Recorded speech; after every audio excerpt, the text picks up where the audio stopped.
Papa Dudut. Till death do us part. Ang laging bigkas ng mga kinakasal sa harap ng altar. Ganon din ang pangakong binibitawan namin sa isa't isa ng asawa ko noong kami kinasal. At kahit papaano ay masasabi kong napanindigan naman namin ang pangakong yon. Tawagin niyo na lamang po ako sa pangalang Apollo, 45 years old at isang insurance agent mula sa Makati. Sumulat ako sa inyo dahil gusto kong i-share ang love story namin ng asawa kong si May na hanggang kamatayan ay nagpatuloy pa rin ang pagmamahalan naming dalawa. Sa mall kami unang nagkita ni May, Papa Dudut. Dati akong sales boy doon na ang trabaho ay ang mamigay ng flyers sa mga tao tuwing may promo ang pinagtatrabahuhan kong store. Sa dami ng mga taong nakakasalamuha ko araw-araw ay hindi ko pa noon napapansin na ilang beses na palang dumaan sa harapan ko ang aking the one. Parang routine ko na kasi noon ang mamigay ng flyer sa mga taong saglit ko lamang nakikita ang mga mukha kaya mabilis ko lang din silang nakakalimutan. Hanggang sa isang mukha ang nanatili sa memorya ko. Si May na halos araw-araw ko noong inaabutan ng flyer nang hindi ko namamalayan. Una ko siyang napansin dahil sa suot nitong pink na headband. Kinabukasan ay nakita ko ulit ang headband na yon kaya inabangan ko ulit siya sa mga sumunod na araw. Hanggang sa napagtanto kong iisa lang ang babaeng nagmamay-ari ng pink na headband na yon. Noong muling dumaan sa store ang babae ay doon ko na siya unang kinausap, Papa Dudut.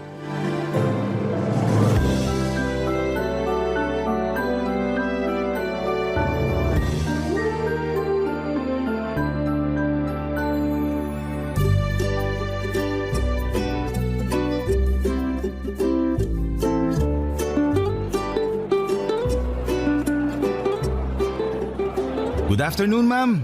Ito po, flyer. May promo po kami this month. Baka gusto niyo po mag-avail. Salamat. Ay, teka lang. Ha? Ikaw na naman. Ano pong ibig niyong sabihin? Naalala kita eh. Ikaw yung lagi kong inaabutan ng flyer tuwing hapon. Baka po nagkakamali lang kayo. Hindi. Naalala ko yung pink mong headband eh. Dumaan ka na naman kahapon dito, di ba? Tapos nung nakaraang araw din. Hindi po ako yun. Aalis na ako. Sandali lang, sandali. Hindi nga ako yun. Huwag ka matakot sa akin. Nagtatanong lang naman ako eh. Saka, wala namang masama kahit araw-araw kang kumuha ng flyers namin. Curious lang talaga ako. Hindi nga ako yun, ang kulit. Talaga ba? Kahit i-check natin yung CCTV ng store? Ha? May CCTV ba rito? Oo! Ayan oh, sa tapat ng store namin. Natutuwa lang ako sa ginagawa mo na kahit araw-araw kitang inaabutan ng flyer, kinukuha mo pa rin. Yung iba kasi, ni hindi man lang nila ako pansinin kapag nag-aabot ako sa kanila. Ang sakit kaya nun kapag hindi ka pinapansin ng mga tao. Nahihiya lang din kasi ako kapag hindi ko kinuha yung inaabot mo. So, ikaw ngayong babae kahapon sa kanong nakaraan. Sabi na eh, hindi ako nagkakamali. Naalala ko yung headband mo eh, kasi kakaiba. Pambata. Total, nandito ka na lang din. Baka naman may time ka para explain ko tong laman ng flyers namin. Okay. Hindi naman ako nagmamadali. Okay, sige. This month kasi, may promo kami. Kailan ba birthday mo? Tapos na. Tapos na ba? Sayang naman. Kapag kasi birthday mo this month, may 20% discount ka kapag bumili ka dito sa store ngayong buwan. Kasi anniversary namin. Pero huwag ka mag-alala. May 10% discount din kapag first time buyer. First time mo lang naman bumili sa amin kung sakali, no? Hindi ako mahilig sa gadgets eh. Hindi. Pero if ever lang bibili ka, ngayon ka lang din ba bibili dito sa amin? Oo, hindi pa ako nakakapasok dyan sa store nyo. Ayos! Ayun! So kung plano mong bumili ng cellphone o tablet o laptop, bumili ka na ngayong buwan kasi may discount ka. Ano palang pangalan mo? May. Ako pala si Apollo. Salamat Apollo pero wala akong pambili ng tinda nyo eh. Tsaka may cellphone na ako. Hindi ko kailangan ng bagong cellphone ngayon. Ganun ba? O sige, pero kapag nangailangan ka, dito ka sa amin pumunta ha. Tutulungan kita makakuha ng discount. Okay, sige. May kailangan ka pa ba? May gusto ka bang itanong? Ang totoo niyan, hindi yung ibinibenta mong sadya ko. kung bakit ako paulit-ulit na dumadaan dito sa store nyo. Ha? Ano? Teka, sinasabi mo ba na sinasadya mong dumaan dito? Parang gano'n na nga. Wala naman talaga akong binibili sa mall na to eh. Bakit ka nagpupunta dito? Nangongolekta ka ba ng flyers? Hindi, wala, nakakaya. Basta, alis na lang ako, baka bahala na kita. Hindi, sandali. Sabihin mo na. Bakit ka naman dumadaan dito kung wala ka naman palang ibang sadya? May sadya ko pero hindi yung store nyo ang sadya ko. Ano? Ikaw, Ha? Ako? matagal ko nang gustong itanong sana yung pangalan mo pero nahihiya lang akong makipag-usap sa'yo. Bakit naman gusto mo malaman pangalan ko?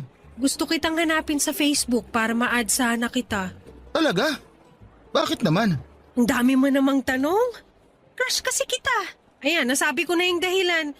Sasabihin mo na ba yung Facebook mo? Totoo ba? Oo nga. Malapit nang maubos yung kapal na mukha ko. Sabihin mo na yung Facebook mo para makaalis na ako. Ganito na lang. Malapit na matapos yung shift ko. Maantay mo ba ako? Bakit naman kita aantayin? Gusto mo makuha Facebook ko, di ba? Antayin mo ko. Gusto muna kita kilalanin bago ko ibigay yung FB ko. Maliit na tao si May Papadudut. Wala pa yata siya sa 5 feet kaya kapag pinagtabi kami ay para kaming magkapatid. Maganda siya, maliit ang mukha pero mature na ang itsura. Singkit ang kanyang mga mata at napaka-expressive ng mga ito. Sa mga mata pa lang kasi ay matutukoy mo na kaagad kung ano ang nararamdaman niyang emosyon dahil napaka-suggestive nito. Nakatira lang si May malapit sa mall kung saan ako nagtatrabaho noon. Tendera siya sa isang bakery nung nakilala ko siya. Lagi raw siyang tumatambay sa mall para makakita ng artista.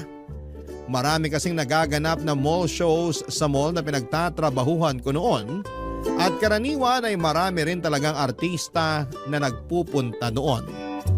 Noong minsang dumaan siya sa harapan ng store namin ay inabutan ko raw ng flyer si May at doon din ay agad siyang nakaramdam ng attraction sa akin. Hindi naman sa pagmamayabang pero mukha raw kasi akong artista, Papadudut. Simula noon ay araw-araw na siyang dumadaan sa store namin para kumuha ng flyer na inaabot ko sa mga tao. Hanggang sa mamukhaan ko na nga siya at nakausap. Doon na po nagsimula ang pagkakaibigan naming dalawa, Papadudut.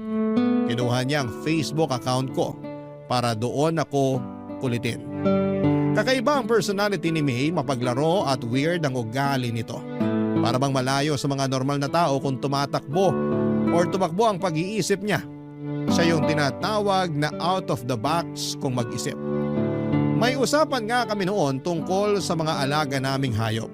At bigla na lang niya akong tinanong kapag daw ba magkakapareho ang size ng bawat hayop sa mundo. Sino raw sa kanila ang mananalo kapag naglaban? Napahagalpak na lamang ako ng tawa noon habang ini-imagine ko ang langgam at elepante na magkasing laki at naglalaban.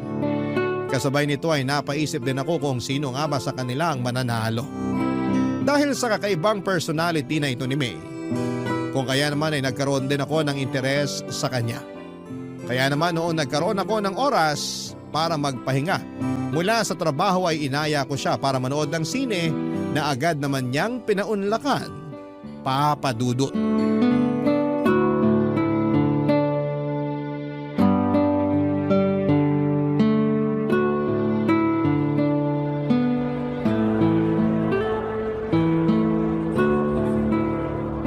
Ang lala ng twist ng pinanood natin ah. Sabi ko sa'yo yun ang killer. Ayaw mo kasing maniwala. Sino ba naman kasi mag-aakala na yung bida ang mismong buwapatay? Hindi ko yun in-expect. Ang galing ng direktor nun. Anong hindi halata? Halata nga eh. Tsaka hindi na bago yung twist na yun. Ilang beses na yung nagamit sa ibang pelikula. Talaga ba? First time ko lang makapanood ng ganun eh. Mahilig ka ba talaga manood ng mga mystery thriller? Oo. Yan ang paborito kong genre ng pelikula. Lahat na yata ng mystery na palabas na panood ko na eh. Kakaiba ka. Halos lahat ng kakilala kong mga babae, puro love story ang gustong panoorin sa sine. Pero ikaw, mas gusto mo yung patayan. Masyado na kasing predictable yung mga love story na yan. Puro recycled yung kwento, paiba-iba lang yung artistang bida. Kung sa bagay, nakokornehan din naman ako sa mga love story. Bakit naman? Ibang-iba kasi siya sa totoong buhay. Kapag sa pelikula, parang napakadali magkaroon ng karelasyon. Parang napakagandang ma-in love. Pero ang totoo niyan, hindi naman ganun ka-magical ang pag-ibig tulad ng sinasabi nila. At bakit mo naman niya nasabi? Magical kaya ang pag-ibig. Kapag tumibok na ang puso mo para sa isang tao, para kang nasa alapaap dahil sa saya. Sa simula lang yan. Mawawala rin yung pakiramdam na yan kapag nagsimula na yung mga problema ng pag-ibig. Tulad ng sawaan, agawan, traiduran at lokohan. Parang pinagdaanan mo yung mga yan ah. Hindi ko naman yan sasabihin ko, hindi ko pa naranasan eh. Bakit? Sino bang bumasag sa puso mo kaya ganyan ang tingin mo sa pag-ibig? Wala, wag na natin pag-usapan yon. Sige na, share mo na. Yung last girlfriend ko kasi, nakipagwalay sa akin noon. Kasi hindi niya raw nararamdaman yung spark sa pagitan naming dalawa. Tapos, natural lang naman yun. Kung hindi niya napanindigan yung pagmamahal niya sa'yo, ibig sabihin, hindi siyang para sa'yo. Parte yun ng paghahanap ng pag-ibig. Kaya nga ayoko sa mga love story na palabas dahil doon. Hindi nila ipinapakita ibang parte ng pag-ibig. Yung parte na masakit. Kasi ang mga pelikula for entertainment yan. Hindi yan ginawa para pagdusahin ng mga manonood. Masyado mo namang siniseryoso yung mga palabas sa sinihan. Babalik tayo sa ex mo. Anong nangyari pagkatapos nun? Ayun, wala pang 1 linggo. Nabalitaan ko na lang na sila na pala ng kaibigan ko. Magtutropa kasi kami tapos nung naghiwalay kami ng ex ko, sinalo siya ng kaibigan ko. Nalaman ko na lang na matagal na pala siyang inaantay ng tropa ko. Kaya nung nalaman niyang hiwalay na kami, pumila kagad siya. Ang saklap naman nun. Pero at least hindi kayo pinagsabay, di ba? Mas masakit yun. Kahit ano pa nangyari, ang ending, nasaktan pa rin ako. Ang puso, kailangang masaktan para maintindihan mo kung ano ba talaga ang ibig sabihin ng totoong pagmamahal. Ikaw ba? Nasubukan mo na ba masaktan? Sa pag-ibig? Hindi pa. Bakit? Siguro ikaw yung nananakit. Hindi ah. Hindi ko pa na-experience yung masaktan dahil hindi ko pa naman naranasang makipagrelasyon. Talaga? Hindi pa? Oo. Hindi ko pa naranasang magkaroon ng boyfriend. Wala ka pa naman palang nakarelasyon eh. Pero kapag magbigay ka ng payo, parang ang dami mo na experience ah. Mahilig kasi ako magbasa at saka manood kaya parang na-experience ko na rin kahit papano yung tinatawag nilang pag-ibig. Iba pa rin kapag totoong karanasan. Eh diligawan mo ko para masubukan ko na magkaroon ng boyfriend. Lo, ang prangka mo talaga kahit kailan. Hindi naman na kasi sikreto na may gusto ko sa'yo. Ikaw lang naman yung inaantay ko eh. Ay nako, tara na nga. Baka kung saan pa mapunta tong usapan na to. Kain muna tayo bago umuwi. Okay, sige.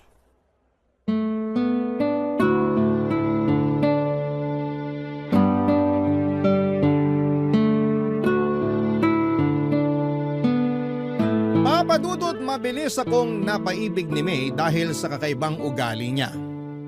Napakasaya niyang kasama. Tuwing nasa tabi ko siya ay para bang nagliliwanag ang buong mundo ko. Wala akong ibang ginawa kundi ang tumawa at matuto kapag nakakasama ko siya. Niligawan ko siya at ang panliligaw na yon ay umabot ng 3 buwan dahil kakaiba rin ang paraan nito ng pagtanggap ng manliligaw. Mahilig kasi sa mga mystery games si May at ang kondisyon niya noong niligawan ko siya ay kailangan ko raw na magawa ang 3 bagay na nasa checklist niya. Hindi niya sinabi kung ano-ano ang mga yon kaya natagalan bago ko siya napasagot. Sa ilang buwang pagsasama namin ni May, ang isang bagay lang ang sigurado ko sa kanya at yon ay ang kakaiba siyang mag-isip. Kaya ang ginawa ko ay gumawa ako ng mga bagay na hindi pangkaraniwan hanggang sa nakuha ko rin ang mga nasa checklist niya. Una na rito ang mag-date sa sementeryo. Naisip kong gawin yon dahil nasaktong birthday ng namayapa niyang nanay.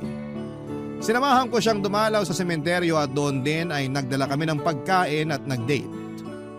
Para sa kanya, sementeryo ang isa sa mga pinakaromantikong lugar na pwedeng puntahan ng magkasintahan dahil bukod sa tahimik, ay ipapaalala lamang nito sa 2 nagmamahalan kung gaano kaikli at kaimportante ang buhay para lang paglaruan nito. Medyo dark pero may punto naman siya, papadudot. Pangalawa ay ang mag-joyride pero sa tren. Sumakay kami sa last trip ng MRT mula sa North Avenue papunta sa Taft at sabay naming binilang ang bawat landmark na aming nalampasan. Ang pangatlo naman, ang bagay na hindi ko makakalimutang ginawa ko para kay May, ay noong sabay kaming nagpatato kay Apo Wangod. Noong isinama kami ng kamag-anak ko mula sa abroad na magsagada.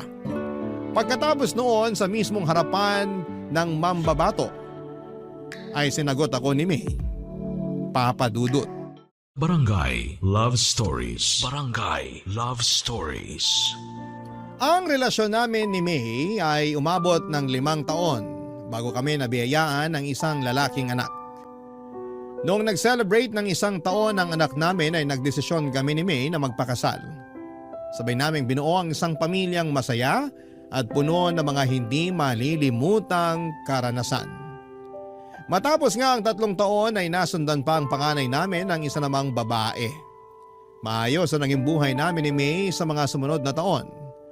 Nakahanap ako ng bagong trabaho bilang isang insurance agent samantalang nanatiling housewife ang asawa ko para maalagaan ang 2 naming anak, Papa Dudut. Napakasimple lang ng buhay namin noon. Hindi man kami nabiyayaan ng yaman ay labis-labis naman ang sayang pumapalibot sa pamilya namin. Ito'y dahil hindi hinayaan ni May na maging boring ang pamilya namin. Lagi siyang may handang pasabog sa bawat araw ng buhay namin na siyang nagiging core memory ng bawat isa sa amin. Lalo na ang mga anak namin. Hindi siya nawawala ng pakulo mula sa paggawa ng gawaing bahay, pag-iipon ng pera at kung ano-ano pa. Lagi siyang gumagawa ng laro na naging bonding time na rin namin. Isa sa mga hindi ko malilimutan tuwing nanonood kami ng TV ay paunahan pa kami sa paghula kung anong brand ng patalastas ang nasa screen namin. Pero ang masasayang araw na yon ay nabigyan ng tuldok nung bigla na lamang nakaramdam ng kakaiba si May sa kanyang katawan.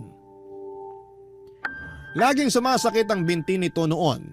Nang ipacheck namin sa doktor, ang nararamdaman niya ay napagalamang mayroong bukol sa hita niya na kasing laki ng ponkan. Sumailalim siya sa iba't ibang klase ng test tulad ng MRI, ultrasound at biopsy. Umabot ng halos 1 buwan bago nakumpirma ng asawa ko ay mayroong sarcoma.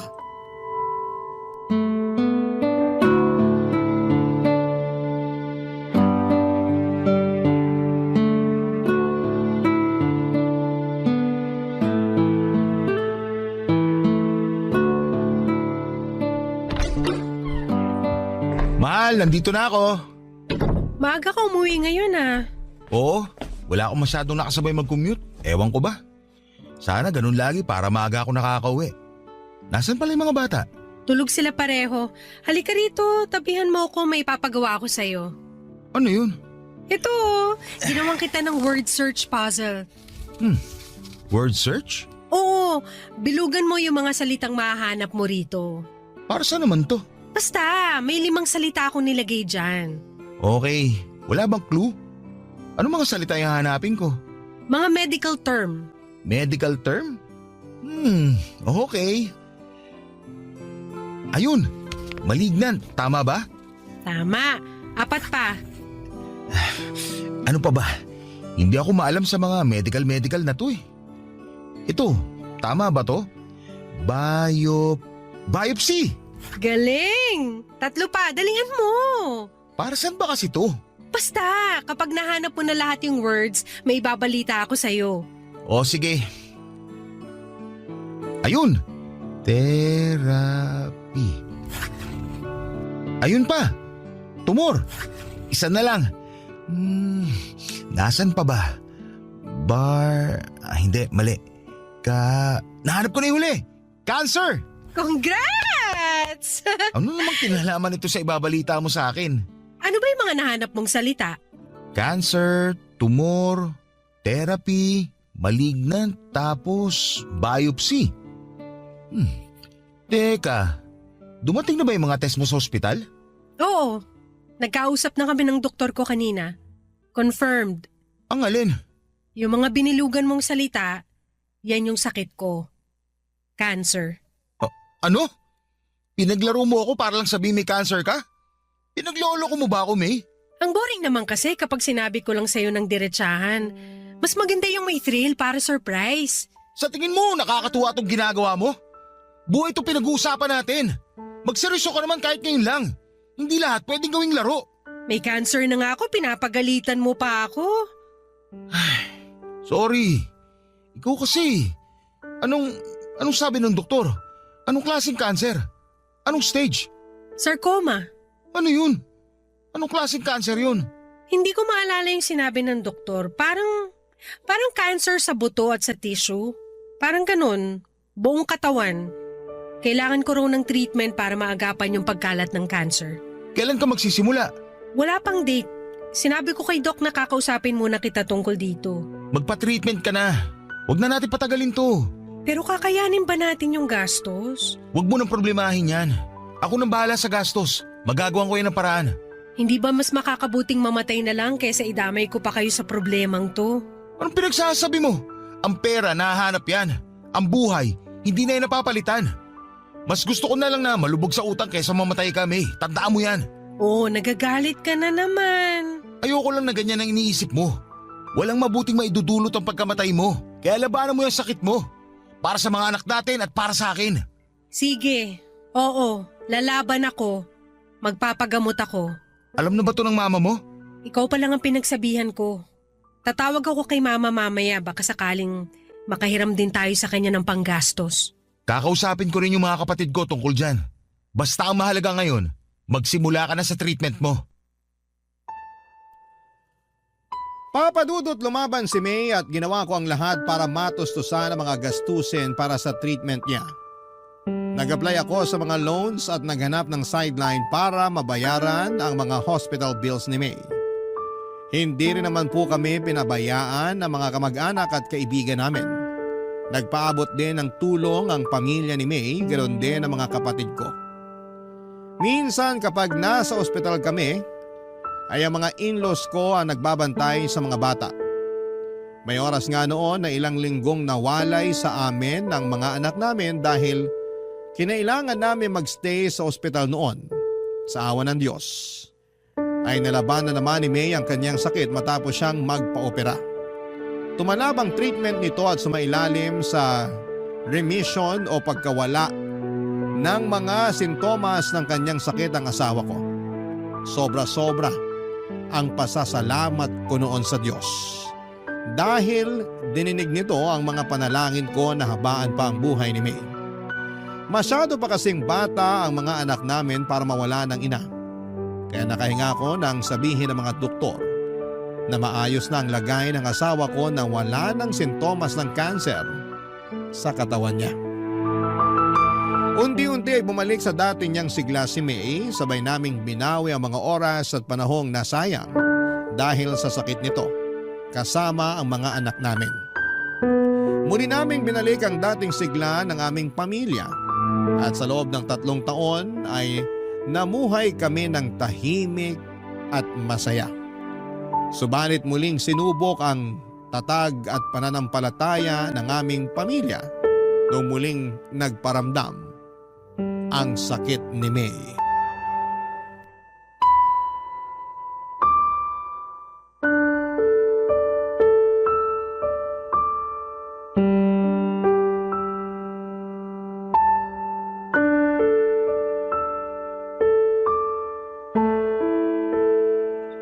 So paano ngayon yan? Nasa ospital pa rin ba kayo ngayon? Kakauwi lang namin ng bahay. Kumusta si May? Ayun, parang wala lang sa kanya yung nalaman niya. Mas ako pa nga yung apektado eh. Ako pa yung mas naunang umiyak kaysa sa kanya.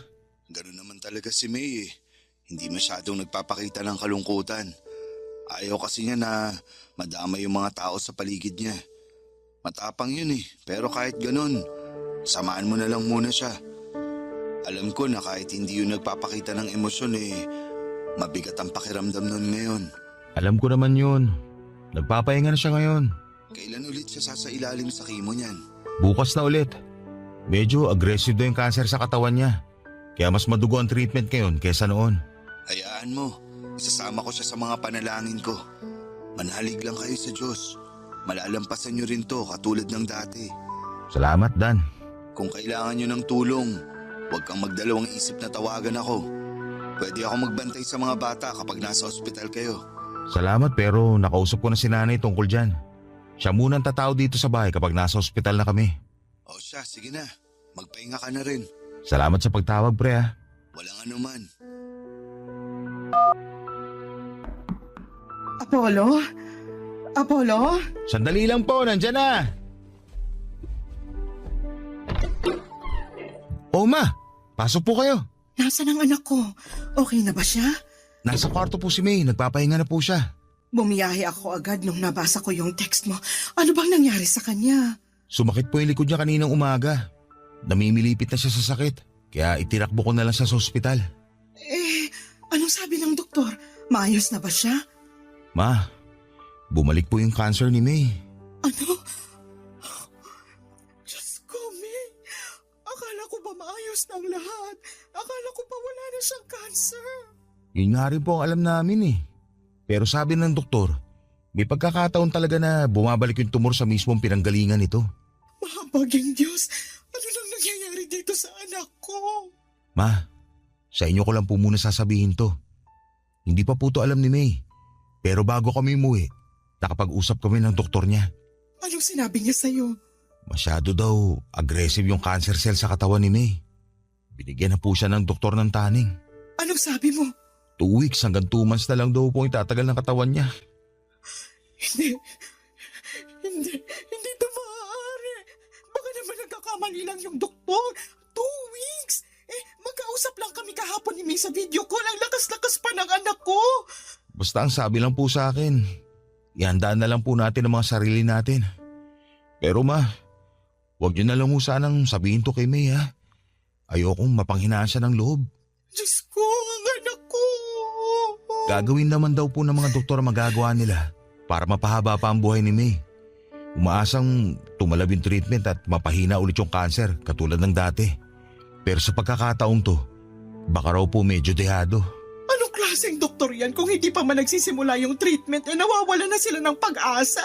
Tayo na lang po ang inaasahan ni May. Kaya wag din sana tayo mawala ng pag-asa. Palaban si May at alam kong lalabanan niya itong sakit niya. Magtiwala po tayo sa Diyos. Papadudot ang panalangin ko noon sa Diyos ay dugtungan pa ang buhay ng asawa ko. Pinagbigyan niya ako at dinugtungan niya ang buhay ni May. Maaaring kalabisan na kung humingi ulit ako sa kanya ng oras pero yun po ang ginawa ko. Ipinagpanalangin ko ulit na sana'y malampasan namin ang panibagong dagok sa buhay namin at tunay ngang God is good dahil ang hiling kong yon ay muling tinupad ng Panginoon. Nalampasan po ni May ang taning na ibinigay sa kanyang buhay. Ganon pa man ay tuluyan ng humina ang katawan nito. Nakaratay na lamang siya noon sa kama, hirap kumilos, hirap kumain, hirap huminga. Ang tanging nagagawa na lamang niya noon ay ang umiyak ng umiyak dahil sa sakit na nararamdaman niya mula sa iba't ibang parte ng kanyang katawan. Hindi ko po iniwan si May sa kanyang laban. Lagi akong nasa tabi niya sa tuwing nahihirapan siya. Mula umaga hanggang sa pagtulog namin ay hawak-hawak ko ang mga kamay niya para maiparamdam ko sa kanyang hindi siya nag-iisa. Hanggang sa nag-decide si May na itigil na ang treatment niya. Hindi na raw kaya ng katawan niya ang bagsik na dulot ng mga treatment na ginagawa sa kanya. Pakiramdam niya ay mas lalo lang daw siyang nanghihina. Hindi ako pumayag noong una pero dahil sa pakiusap nito ay wala na akong nagawa kundi ang ibigay ang kahilingan niya. Umabot pa nga ng 4 na buwan si May bago tuluyang bumigay ang katawan niya. Papadudot na gulat ako sa naging reaksyon ng puso ko noong nag-flatline si May. Nakahinga ko. Sa halip na balutin ako ng kalungkutan ay nakaramdam ako ng kaginhawahan. Sa wakas ay tapos na ang paghihirap ng asawa ko. Hindi na niya kailangang mamilipit sa sakit. Hindi na niya kailangang umiyak. Hindi na niya kailangang maghabol ng kanyang hininga. Payapa na siya. Wala nang paghihirap. Wala nang pagdurusa. Barangay Love Stories. Barangay Love Stories. Papadudot ang isa sa mga pinakamahirap na parte ng pagluluksa ay ang pagharap sa katotohanan. Sa mga huling buwan ni May ay inihanda ko na ang sarili ko sa pagkawala ng asawa ko. Ang akala ko noon ay makakaya ko nang tanggapin ang katotohanan, pero noong nangyari na nga ay hindi pa rin pala ganong kadali ang lahat. Sa buong burol ni May ay wala akong ibang naramdamang emosyon kundi ang pagkamanhid.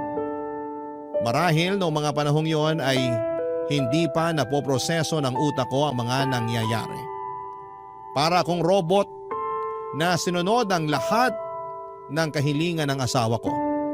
Isang listahan kasi ang ginawa niya na kailangan kong sundin kapag namatay siya. Siya ang namili ng kulay ng makeup na isusuot sa kanya. Pati damit at kulay ng kabaong ay pinagplanuhan din niya. Gusto niyang paglamayan namin siya ng 1 linggo bago siya i-cremate. At kapag abo na lamang siya ay ako raw mismo dapat ang magpapakalat ng mga abo niya sa lugar kung saan niya ako sinagot. Walang iba kundi sa Sagada.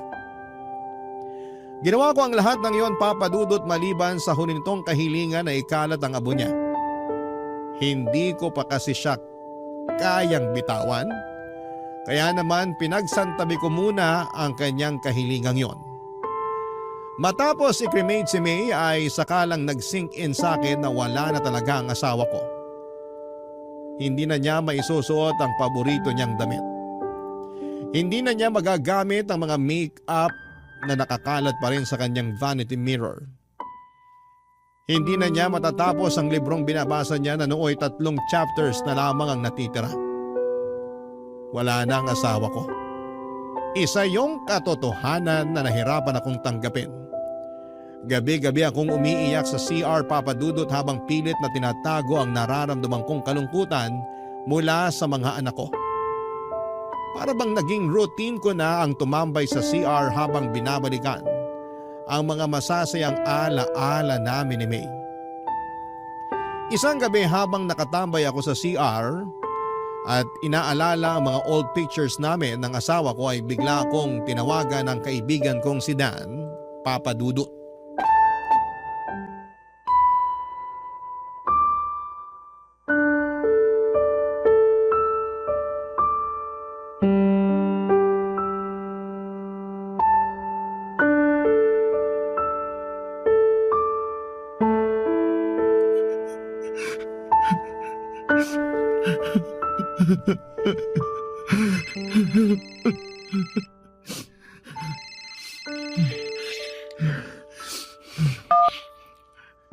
Hello, Dan.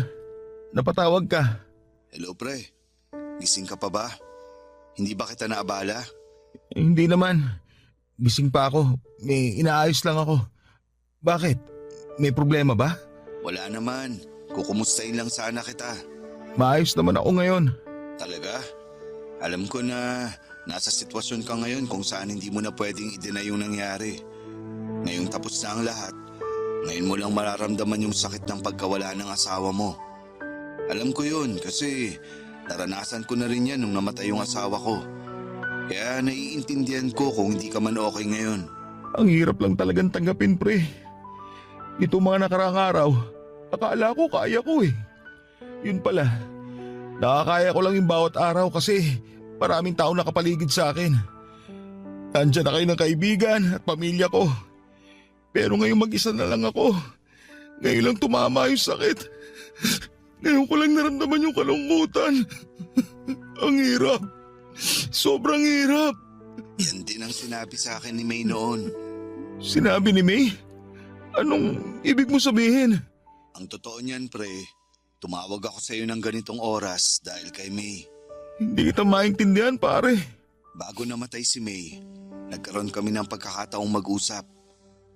Isang bilin ang ibinigay niya sa akin. Sinabihan niya ako na samahan kita sa pagluluksa. Na kapag nakremate na siya't lahat, Kapag wala na yung mga taong nakikiramay, kapag bumalik na ang lahat sa normal, tawagan daw kita para kumustahin ka. Sinabi niya yun sa'yo? Oo pare, alam kasi niya na yung mga unang gabi na wala na siya sa tabi mo, yun ang mga pinakamalungkot na gabing mararanasan mo. Tumawag ako sa iyo ngayon dahil sa bili ng asawa mo at bilang kaibigan na rin. Kaya kung ano man ang gusto mong ilabas, kung ano man ang gusto mong sabihin, narito ako't makikinig. Maraming salamat pare. Hindi ko alam kung paano ako magsisimula eh. Paano ko sisimulan ang bawat araw ko kung wala na yung tao nagsisilbing araw ko? Wala na yung tao nagbibigay buhay sa pamilya ko. Paano ko pupunan yung kawalan ni May sa pamilya namin? Huwag kang magsimula. Hayaan mong kusang mangyari ang mangyayari. Karapatan mong magluksa dahil mahal mo yung nawala. Lahat naman tayo may kanya-kanyang paraan ng pagluluksa eh. Kaya kung ano yung mas makakapagbawas sa bigat na nararamdaman mo ngayon, yun ang gawin mo. Nandito naman kami na willing tumulong eh. Nandiyan ang mga magulang at kapatid mo, pati na rin ang biyanan mo. Hindi ka nag-iisa, Apollo. Maraming salamat sa pagtawag mo. Kahit papano, nabawasan tong bigat na nararamdaman ko ngayon. May nasabi pa ba sa'yo si May? Sinabihan niya ako na ako na raw bahala sa'yo at gabayan ko raw yung mga anak niyo. Siguraduhin ko raw na tulungan kitang matanggap ang nangyari. Hindi ko alam kung bakit ako yung napili ni May. Kung bakit ako yung pinagkatiwalaan niya, pero siguro dahil biyudo na ako kaya naisip niya na isa ako sa makakatulong sa'yo. Pinagkatiwalaan ka niya kasi mabuti kang kaibigan. Isa ka sa mga taong malaki naging parte sa buhay namin. Ganon din naman kayo ni May sa akin eh. Kayong dalawa yung naging kasangga ko nung nawala ang asawa ko. Kaya nararapat lang na ibalik ko sa inyo yung pabor. Basta, tandaan mo lang, isang tawag lang ako kapag may problema ka. Maraming salamat ulit, pare. Walang anuman.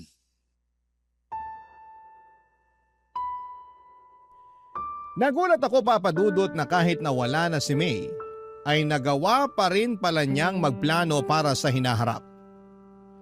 Hindi ko lubos maisip na kahit nasa kalagitnaan na ng paghihirap si May, ako pa rin ang iniisip niya.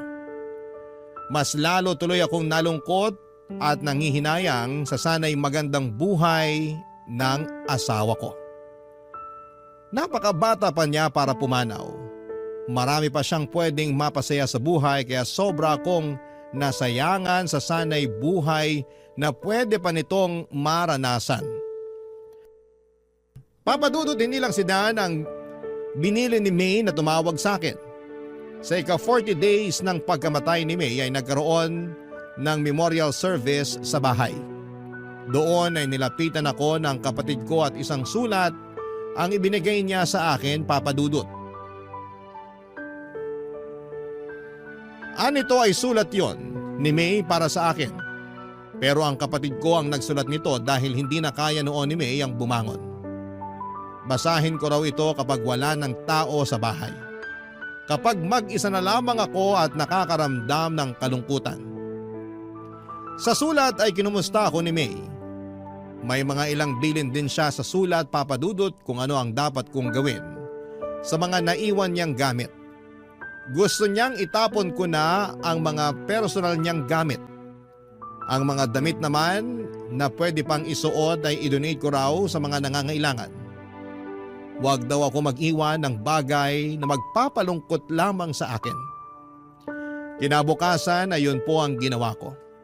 Nilinis ko ang kwarto namin at kahit mabigat sa pakiramdam ay tuluyan ko nang inalis sa bahay ang mga gamit ng namayapa kong asawa. Sa mga sumunod na buwan ay nagkaroon ako ng excitement sa kung sino pa ang mga taong binilina ni May. Araw-araw ko nag-aabang sa mga tawag ng mga kamag-anak at kaibigan namin dahil baka may dala-dala silang mensahe mula sa asawa ko, papadudot. Ang pangatlo at huling mensahe na nakuha ko mula kay May ay noong binisita ko ng biyanang ko sa bahay sa mismong unang death anniversary ni May, papadudot.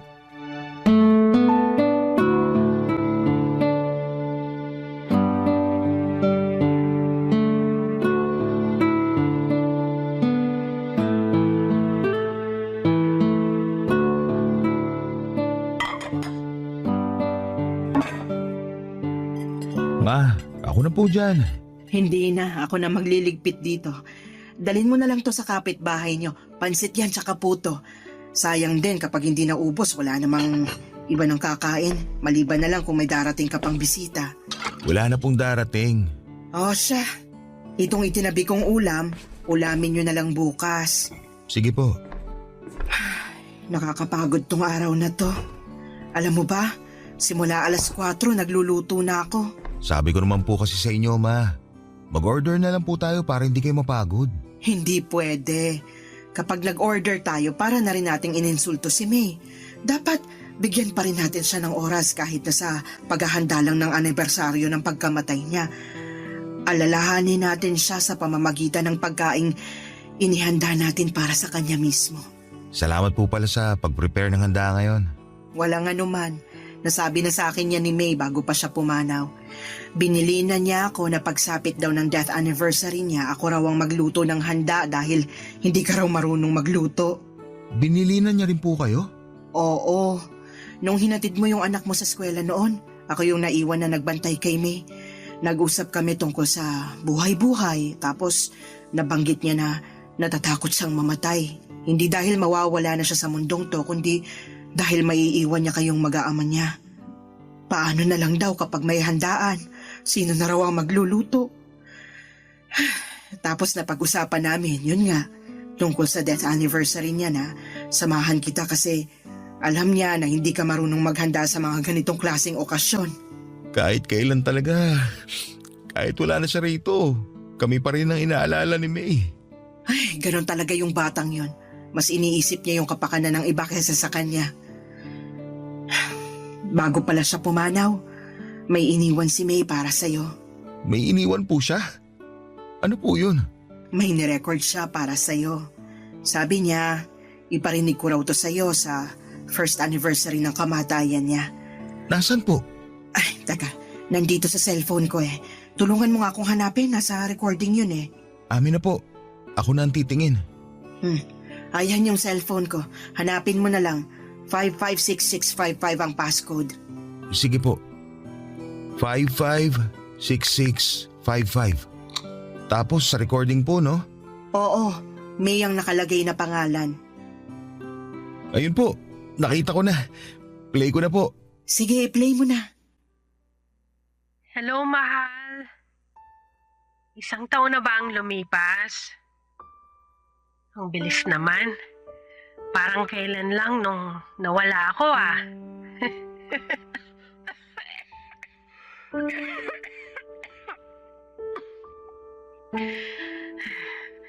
Joke lang yun ah. Baka magalit ka na naman kasi nagbibiro na naman ako tungkol sa kamatayan. Siraulo ka talaga. Kumusta ka na? Nagawa mo na ba yung mga billing ko sa'yo? Siguraduhin mo lang na maganda yung naging makeup ko, ha? Tsaka dapat, by this time, nakakalat na yung mga abo ko sa sagada. Doon mismo, sa tapat ng puno kung saan kita sinagot. Hindi pa. Hanggang ngayon nandito pa yung mga abo Tapos, yung mga gamit ko, naipamigay mo na ba? Itapon mo na yung mga hindi mo gagamit. Huwag kang magtago ng mga gamit kung hindi na importante. Alikabukin lang yung mga yon. Siguro, mag-iwan ka lang ng ilang pictures ko para naman hindi ako makalimutan ng mga anak natin. Mahal, sorry. Hindi ko na magagawa yung pangako ko sa'yo. Nasasamahan kita hanggang pagtanda. Sorry kung hindi ko na kayang lumaban. Hindi ko na talaga kaya eh. Hirap na ako. Pero sana, kahit nawala na ako, magpatuloy ka pa rin sa buhay. Maghanap ka ng bagong taong magpapatibok sa puso mo. Ng bagong nanay sa mga bata. Walang kaso sa akin yun. Ang mahalaga lang para sa akin ay yung makita ko kayong mamuhay ng masaya, payapa, at malusog. Yun lang naman.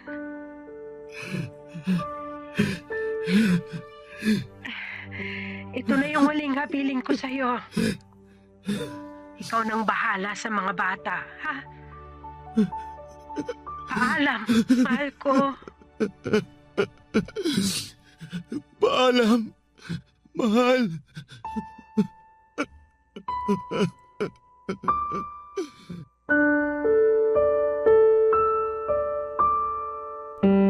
Ang totoo niyan, Papa Dudut, ay hindi pa talaga tuluyang nakakalaya ang puso ko mula sa kalungkutan ng pagkawala ni May. Hindi pa rin talaga siya kayang pakawalan kahit na matagal na siyang namayapa. Araw-araw ay pumapasok pa rin siya sa isipan ko. Dumating nga noon sa puntong gumagawa pa ako ng senaryo sa utak ko bago ako matulog kung saan ay masayang nagsasama ang buo naming pamilya. Yun na lang kasi ang tanging paraan para mawala ang pagkalumbay ng puso ko. Pero tama ang mga sinabi ni May mula sa recording na ginawa niya.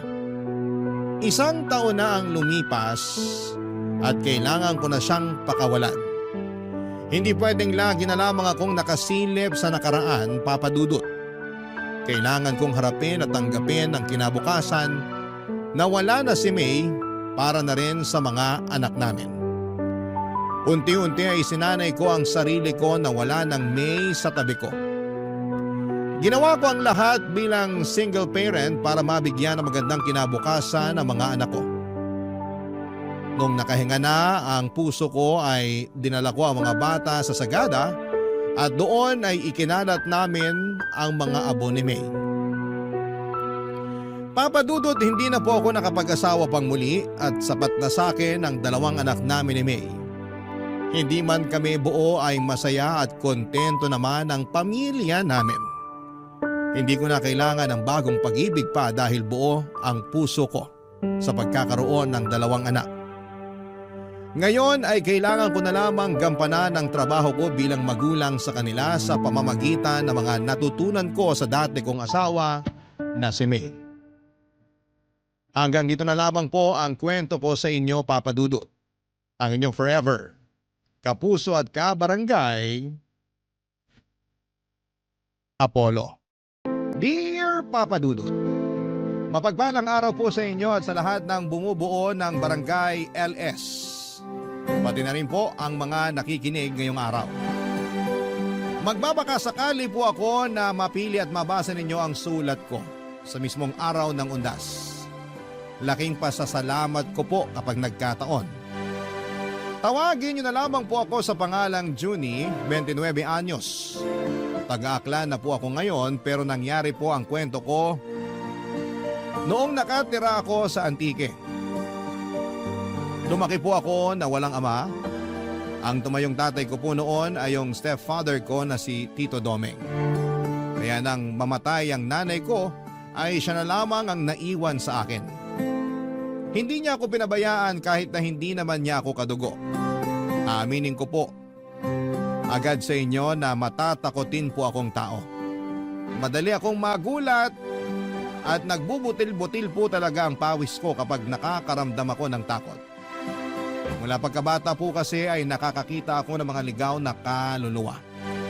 Malakas din ang pakiramdam ko tuwing may kakaibang elemento sa paligid ko. Laki ako sa probinsya at marami ng kababalaghan ang naranasan ko na hindi ko pa nakikwento sa iba. Wala rin akong pinagsabihan noon na nakakakita ako ng mga ligaw na kaluluwa. Pero isa lang ang nasiguro ko noon. Bukas ang third eye ko kaya nakikita ko sila. Hindi yun naging madali sa akin dahil madalas akong nasasabihan na maluwag ang tornilyo. Masakit po para sa aking masabihan ng ganon dahil hindi ko naman ginustong magkaroon ng ganitong kakayahan. Kaya naman tuwing natatakot ako ay tinutumbasan ko na lamang yon ng dasan.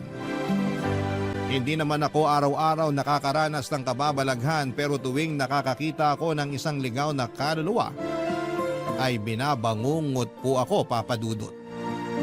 At noong malaman ni Tito Domeng ang tungkol sa kakayahan ko ay ginamit niya ako sa panggagamot niya. Marami pa rin po kasi noon sa probinsya yung mga naniniwala sa tradisyonal na manggagamot. Sa mga ganong manggagamot lumalapit ang mga tao kapag walang sapat na perang pampaospital. At yun nga po ang naging trabaho ng stepfather ko, Papa Dudut.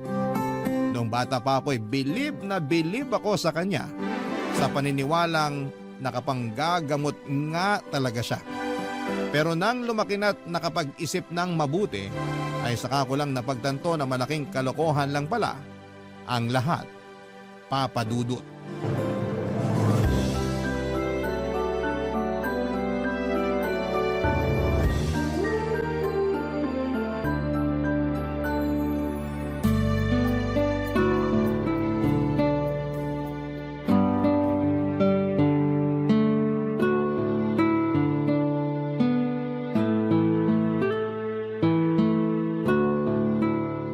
Oh, ba't di pa tayo umaandar?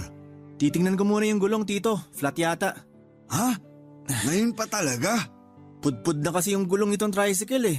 Sa susunod na linggo ko pa sana balak palitan. Kaso inabutan na ngayon. Paano ngayon yan? Papalitan ko na lang sandali. May dala ka bang ekstrang gulong? May naikarga naman ako sa likod, Tito. Mabuti naman. Bilisan mo na lang. Mag-aalas 11 na ng gabi. Teka, bababa muna ako nang mapalitan mo yung gulong ng maigi. Yung mga gamit mo pang ayos, nadala mo rin ba? Lagi lang naman nandito sa likod yon.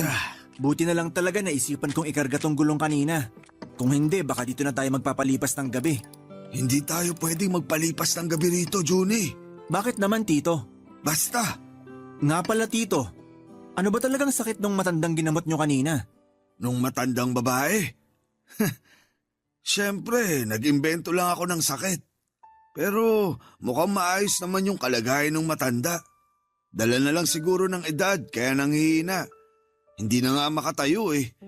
Ikaw ba naman abuti ng mahigit 80 anyos? Hindi mo ba nakita kanina kung gaano katanda yung ale? Hindi naman ako pumasok sa bahay nila, kaya hindi ko na nakita yung matanda. Kayo lang naman kailangan dun. Umamin ka nga. Napipilitan ka lang bang sumama sa akin? Paano tayo paniniwalaan ng mga ginagamot ko kung hindi mo ipinapakitang suportado mo ko sa ginagawa ko? Mali naman kasi naman loko tayo ng ibang tao, Tito.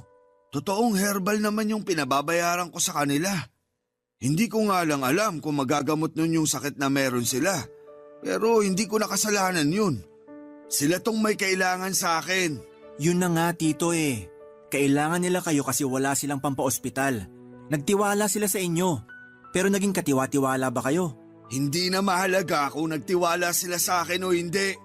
Hindi ko naman sila gagamutin sa ikalawang pagkakataon. Kung wala akong nagawa para sa kanila sa unang beses na lumapit sila, malamang kukuha na ng panibagong manggagamot yung mga yon. Kaya bakit pa ako mag-aalala? Paano nga kung wala silang makuha? Sa tingin nyo ba, may maitutulong pa yung herbal na ginawa nyo? Nung tinikman ko nga yung laman ng binibenta nyo, oregano lang yung nalasahan ko. Bakit mo kasi tinikman? Sira ulo ka pala eh. Ay, bilisan mo na lang dyan ang makauwi na. Juni, kaninong aso yung nasa may likuran mo? Malay ko po, di naman tayo taga rito. Tsaka, anong aso sinasabi nyo? Wala naman ako nakikita. Tumingin ka sa likuran mo. Anak ng, kanina pa ba yan dyan? Bugawin mo. Baka mamaya, hindi lang basta aso yan. Nasa liblib na lugar pa naman tayo. Wala tayong maihingan ng tulong dito. Shoo! Alis! Umalis ka rito! Hoy! Ano ka ba? Hindi naman umaalis eh. Batuhin mo na. Tito, alam niyo namang may ginagawa pa ako rito eh. Kung kayo na lang kaya bumato. Naduduwag ka lang yata eh. Ay, pambihira naman oh. Bibilisan ko na lang dito para makaalis na tayo. Ano, Juni? Wala na bang ibibilis yan? Tapos na ako, Tito. Pwede na kayong sumakay. Oh, ayos lang ba kayo? Paano ako magiging maayos kung may umaalulong na aso malapit sa atin? Aso lang naman yan, Tito. Tara na, uwi na tayo. Inilabutan ako ron ah. Bakit, Tito? May nakita ba kayo kanina? Wala. Pero nakakatakot kapag sa harapan mo mismo umalulong yung aso. Hindi naman sa inyo nakaharap yung aso kanina habang umaalulong. Kahit na, hindi pa rin maganda yun. Lalo na't hindi naman natin alam kung saan nanggaling yung asong yun. Sandali, alam mo ba kung anong ibig kong sabihin? May naaamoy silang masamang espiritu. Hindi lang yun. May mamamatay rin.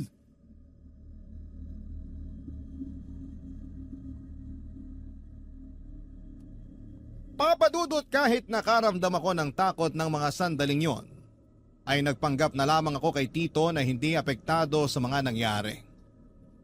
Ang totoo po kasi ay may nakita akong binata, siguro ay mga 18 o 19 years old siya, kung saan mismo nakaharap yung asong kalye. Kahit na hindi ko titigan ay alam kong isa na naman yung ligaw na kaluluwa. Dahil sa amin dalawa ni Tito ay ako lamang ang nakakakita ng mga ganon. May pamahiin kaming pinapaniwalaan tuwing may umaalulong na aso. Meron daw itong nakikitang masamang espiritu o di kaya'y may mamamatay. At sa pagkakataong yon ay kami lang naman ni Tito ang magkasama kaya gano'n na lamang ang kabang naramdaman ko. Dahil sa nangyari ay hindi na naman ako nakatulog ng maayos sa pag-uwi namin.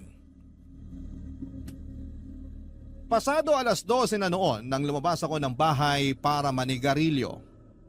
Nakapatay na lahat ng ilaw sa bahay at hindi na ako nag-abala pang buksan dahil wala naman sana akong balak magtagal sa labas. Pero habang nakaupo ako roon at humihit-hit ng sigarilyo, ay bigla na lang may humawak sa magkabilang balikat ko. Paglingon ko, wala namang tao. Nang ibalik ko noon ang tingin sa harapan ko ay ramdam na ramdam ko na nagkakabutil-butil na ang pawis ko sa noo. Nang makita ang isang batang lalaki na nanlalalim ang mga mata at maputla ang mga labi niya. Nang kumurap ako ay bigla na lamang itong nawala. Papadudot.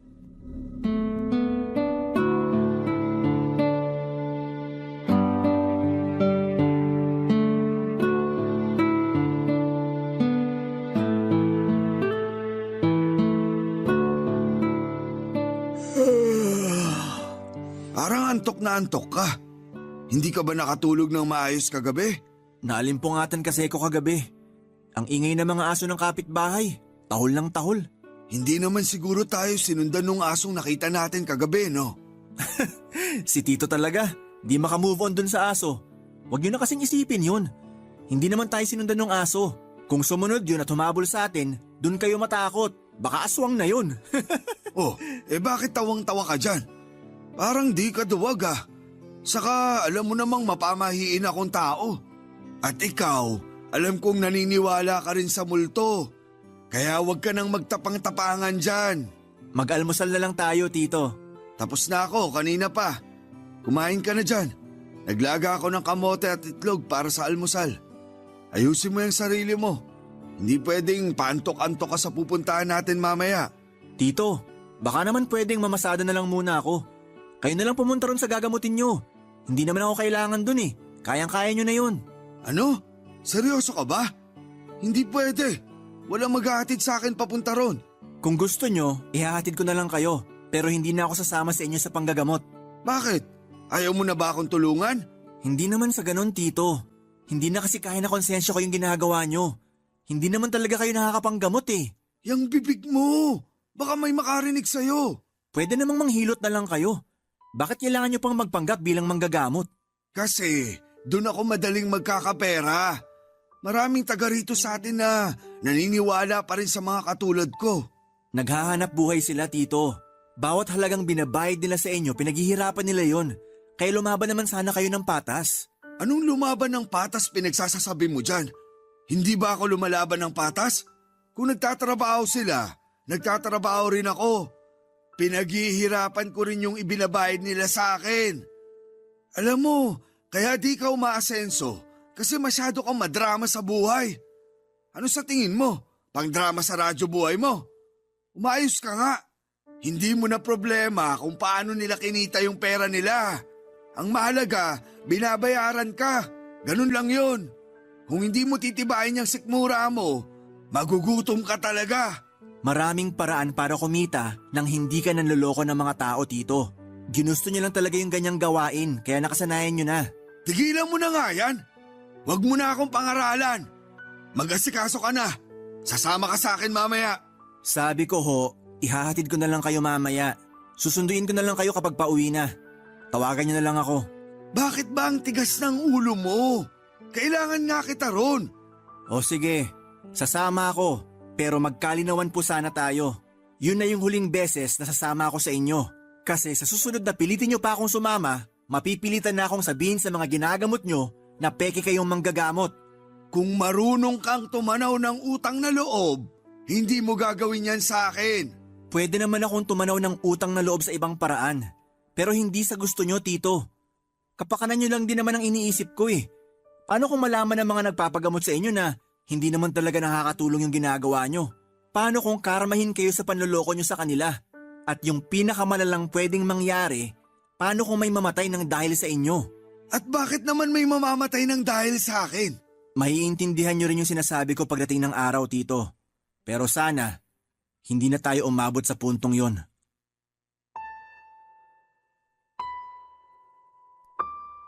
Papadudot ilang beses ko nang sinubukan na patigilin na si Tito sa ginagawa niya.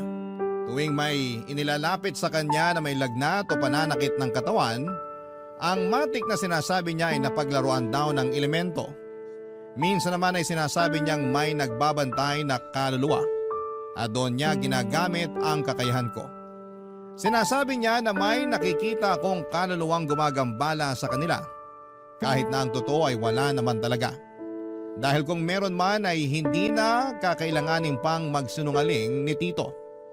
Tuwing sinasabi ko sa kanya na ayoko nang sumama sa panggagamot niya ay ginagamit niya ang utang na loob ko sa kanya para hindi ako makawala. Batid ko na may sarili naman akong pag-iisip at kaya ko nang magdesisyon para sa sarili ko, Papa Dudut.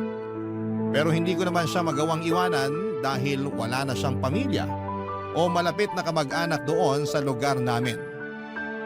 Hanggang isang araw ay hindi ko akalain na aabot na rin si Tito sa puntong pati mga taong malapit sa amin ay biniktima na rin niya para sa pera. Nagkasakit noon, Papa Dudut, ang nanay ng kaibigan ko. Naging magkaklase kami ni Chito noong high school at magkapitbahay lang din kami. Dahil ilang araw nang masama ang lagay ng nanay niya, ay nagpasya na siyang lumapit kay Tito Doming sa pag-aakalang may maitutulong ito sa kanila para gumaling. Barangay Love Stories. Barangay Love Stories. Papa Dudut, hindi ako kasama ni Tito noong ginagamot niya ang nanay ni Chito. Kahit anong kasing pilit niya ay namasada na lamang ako. Pero bago niya puntahan ang nanay ng kaibigan ko ay sinabihan ko na si Chito na sa ospital na lamang dalhin ang kanyang ina para makasigurado. Pero dahil walang sapat na pera ay nagbaka sakali siya sa kakayahan ni Tito Doming. Hindi ako mapakali noong araw na yon dahil bukod sa kaibigan ko si Chito ay alam ko namang hirap din sila sa pera. Nang makauwi ako noon ay nalaman ko na nagbayad pala ito ng 500 piso kay Tito Doming. Tinanong ko siya kung ano ang ginawa niya sa nanay ni Chito at ang sinabi niya lang daw ay may nagambalang elemento ang nanay ng kaibigan ko. Nagbigay lang siya ng pangontra at herbal na hindi naman talaga makakatulong sa kalagayan nito noon. Umasa ang kaibigan ko na magiging mabuti na ang kalagayan ng nanay niya at hindi na kakailanganin pang dalhin sa ospital. Pero ilang araw lang ang lumipas ay pumanaw ito. Huli na nang malaman ni Chito ang sakit na ikinamatay ng nanay niya at hindi ito naagapan. Sinisi niya si Tito Doming sa panloloko nito sa kanila kaya ang nangyari ay sinugod kami sa bahay, Papa Dudut.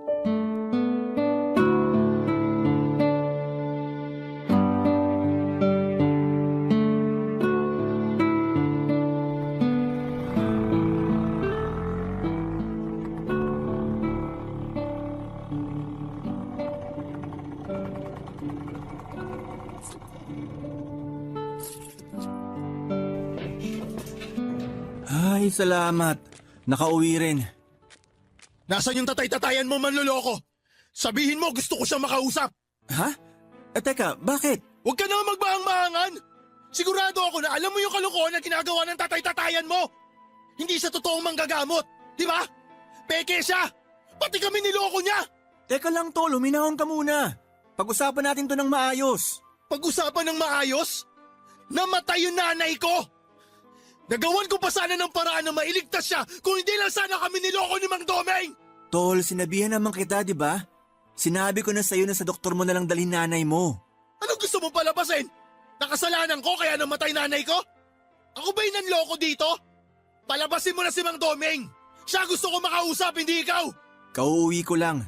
Hindi ko alam kung nandyan na siya sa loob. Ano nangyayari dito? Buti naman nagpakita ka!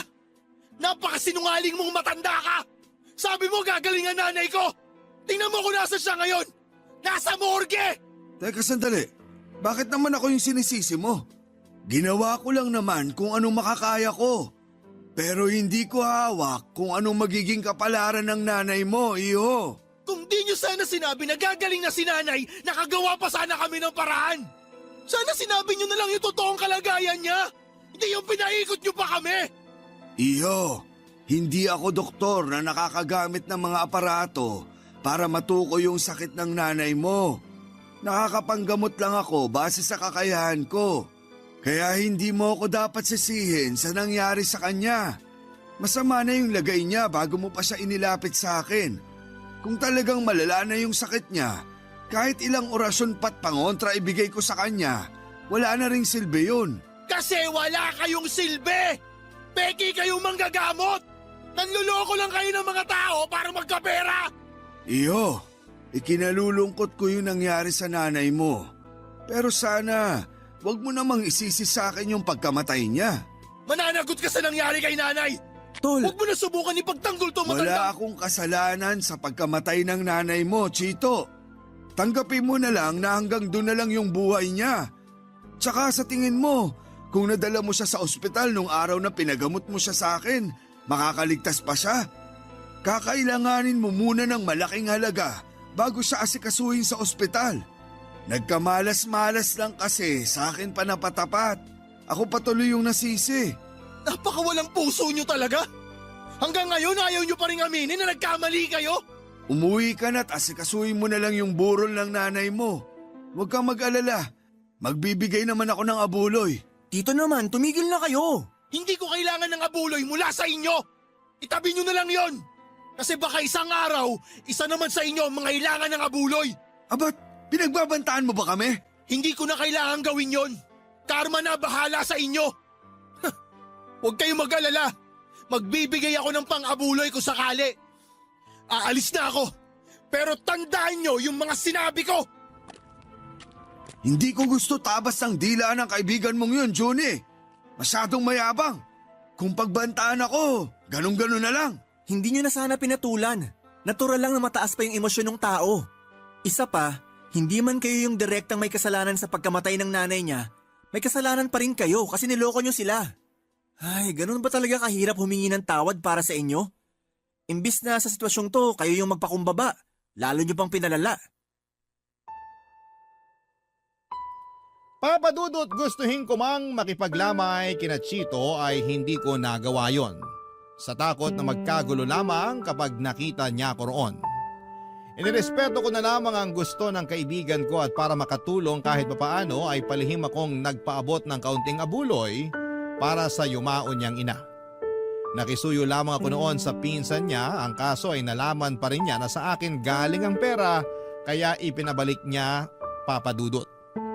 Dahil nasa tapat lamang ng bahay namin ang pinaglalamayan, ay hindi ko mapigilang kilabutan tuwing napapatingin ako sa kabaong ng nanay ni Chito. Minsan kasi ay namamalik mata ko. Yung mukha kasi ng nanay niya na nakalagay sa tarpaulin ay parang buhay na nakatitig sa akin. Kung ano-ano ang kababalaghan ng naranasan ko, lalo na noong unang gabi pa lamang ng lamay. Maghahating gabi na kasi noon nang tumayo sa gitna ng kalsada yung aso ng kapitbahay namin. At saka sunod-sunod itong umalulong habang nakaharap sa bahay namin. Ayaw ko na sanang mag-isip ng kung ano-ano Papadudot, pero parang may nais itong ipahiwatig sa amin. ni Tito Domeng. Sa ikalawang gabi ng lamay ay hindi na ako nakatiis. Sinubukan ko nang kausapin si Chito para personal na humingi ng tawad sa kanya at magpaabot na rin ng pakikiramay.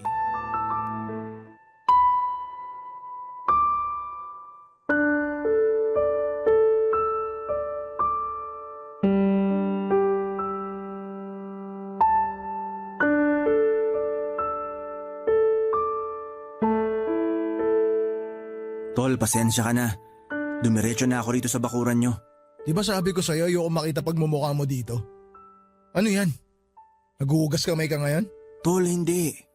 Gusto ko lang talaga makiramay. May pinagsamahan naman tayo eh. Kung ano man yung nagawa ni Tito, hindi naman ako kasama ron. Pinigilan ko rin naman siya eh. Ikaw rin, pinigilan kita. Ano ngayon gusto mong gawin ko? Pasalamatan ka? Hindi naman sa ganon. Gusto ko lang makiramay, yun lang. Ay, ano pang magagawa ko nandito ka na. Baka gusto mo magkape. May mainit na tubig pa ron sa kusina. Hindi na. Di na ako magkakape. Gusto ko lang talagang sabihin na pasensya ka na talaga. Hanap ka na lang na mauupuan mo. Konti pa lang naman yung tao dito sa lamay. Sige, pero baka kailangan mo rin ng tulong. Kahit tagabigay lang ng kape o biskwit, pwede ako. Huwag ka mag-alala. Hindi naman ako mag-uuwi. Huwag na. Huwag ka na mag-abala. Kaya ko na to. O sige, ikaw bahala. Magkalinawan lang tayo Hindi porkit hinahayaan kita rito, pwede na rin pumunta rito yung tatay-tatayan mo. Magkakagulo talaga kami pag nakita ko siya rito. Mukhang hindi naman talaga siya pupunta kung sakali. Tol, pwede ko bang silipin si tita? Pwede naman. Sige, sumilip ka. Grabe, nakakagulat talaga itong nangyari kay tita. Ang lakas-lakas pa niya nung nakaraan. Binibiro pa nga niya ako tuwing nakikita niya akong dumaraan eh. Hindi kasi nagsasabi si nanay na may nararamdaman na pala siya. Sana may nagawa man lang ako para sa kanya. Ayaw lang siguro ni tita na maging pabigat sa'yo, kaya hindi niya sinabi. Ano nga palang sakit niya? Pancreatic cancer. Nakita ko yung itinago ni nanay na papel sa mga gamit niya. Nagpa-check up na pala siya noon pero hindi niya sinasabi sa akin. Pero di ba inaaya mo siyang magpa-check up nitong mga nakaraang buwan nung sinabi mo na may napapansin ka sa kanya? Inaaya ko siya pero ayaw niya sumama. Hindi niya raw gusto yung amoy ng ospital eh. Ang sabi niya pag nasa loob siya ng ospital para siyang unti-unting pinapatay. Ay, kaya naman pala niya nasabi yun kasi nanggaling na siya ron. Naalala ko yung araw na yun. Maghapon siyang nawala. Tapos ang sabi niya lang, naghahanap siya ng pwedeng pasukan bilang kasambahay. Talagang ayaw niya na nag-aalala ka. Kaya kahit nahihirapan na hindi pa rin nagsasabi. Tama ka. Ayaw niyang mamroblema pa ako sa gastusin. Hindi ko rin kasi alam kung saan ko kukunin yung pera kung sakali. Pero sakit-sakit sa parte ko. Nawala man lang akong nagawa para dugtungan yung buhay ng nanay ko. Kasalanan ko to eh. Kasalanan ko rin kung bakit namatay si nanay. Huwag mo nang sisihin yung sarili mo. Wala na tayong magagawa. Wala na siya eh. Ipagdasal na lang natin yung kaluluwa ni... Tol, bakit? Ang nanay mo, nandito siya. Ano? Seryoso ka? Sinabi ko naman sa'yo noon na nakakakita talaga ako ng mga ligaw na kaluluwa, di ba? Huwag ka mag-alala. Hindi kita niloloko. Pero bakit nakikita mo siya rito? Kaya mo ba siyang kausapin? Nakikita ko lang siya. Pero wala akong kakayahan na kausapin siya. Sa tingin mo, galit ba sa akin nanay ko? Hindi ko masasabi. Ha? Namatay yung kandila. Siya ba may gawa nun? Teka, kumalma ka nga. Maraming nakikipaglamay ngayon. Baka matakot mo sila. Paano ako kakalma kung alam ko nandito yung kaluluwa ng nanay ko? Tapos namatay pa yung kandila. Anong ibig sabihin nun? Ipinaparamdam lang niya na nandito siya. Wala naman siyang intensyon na takutin tayo.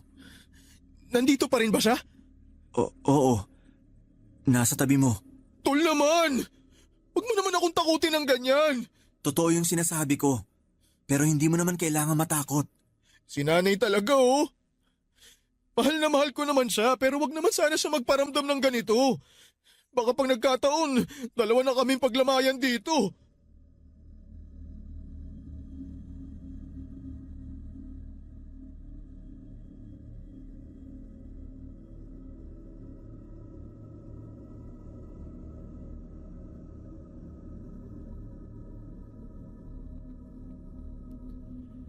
Papadudot, nagtaka po ako noon dahil noong yung kaluluwa ng nanay ni Chito ang nakita ko ay hindi ako nito dinalaw sa panaginip ko. Sa katunayan, iyon pa lamang ang unang pagkakataon na nakatulog ako ng maayos matapos makakita ng kaluluwa ng yumao.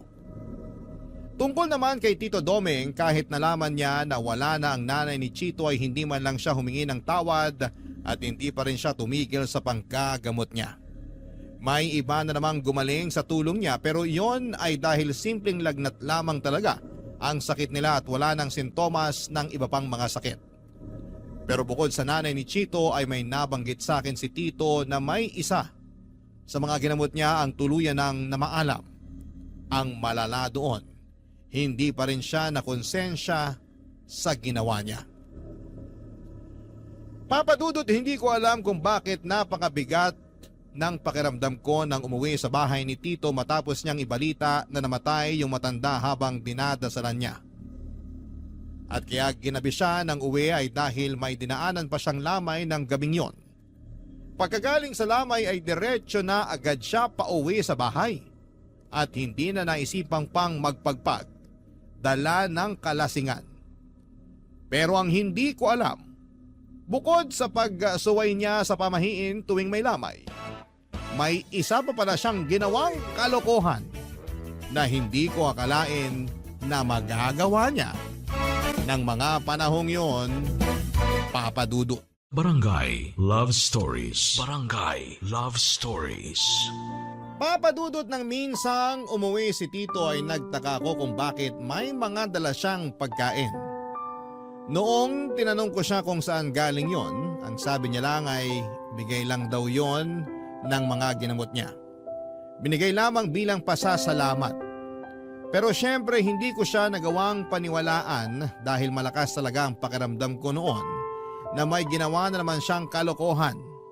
Ilang araw lang mula nang mapansin ko yung mga dalang pagkain ni Tito Doming ay nalaman ko na nagsusugal na rin pala siya sa mga pinupuntahan niyang lamay, kung saan na siya nakakarating noon dahil sa kaadikan niya sa pagsusugal. Hindi lang yon ang ginawa niya. Inamin niya rin sa akin na noong natalo na siya sa sugal ay natukso siyang kumuha ng pera sa mga abuloy doon mismo sa tabi ng kabaong noong pinaglalamayan. Naggalit ako sa kanya. Sa halip kasi na magtinu siya dahil sa nangyari sa nanay ni Chito ay lumala pa siya at umabot pa nga sa puntong ultimo patay, ay nagiging biktima na rin niya. Pero ang mas inaalala ko po noon ay yung nalabag ni Tito ang pamahiin sa patay. Bukod sa hindi siya nagpapagpag, nag-uwi rin siya ng mga pagkain galing sa lamay, pati na rin yung perang kinuha niya mula sa abuloy.